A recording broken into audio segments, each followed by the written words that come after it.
السلام علیکم دوستو، آج جو آپ کے لیے لے کے آیا ہوں قرآن پاک میں جس کا ذکر ہے والتین، اللہ پاک نے قرآن میں اس کا ذکر فرمایا ہے۔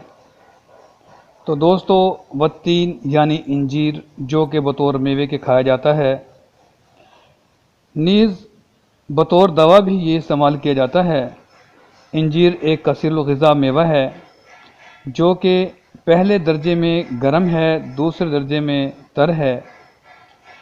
یہ رنگ کو نکھارتا ہے، قبض ختم کرتا ہے، بلغم کو خارج کرتا ہے، فضلات بدن کو خارج کرتا ہے، جگر اور تلی کے سدوں کو کھولتا ہے، تلی کے ورم کو ختم کرتا ہے، پھوڑے پھنسیوں پر پکانے کے لیے لگایا جاتا ہے۔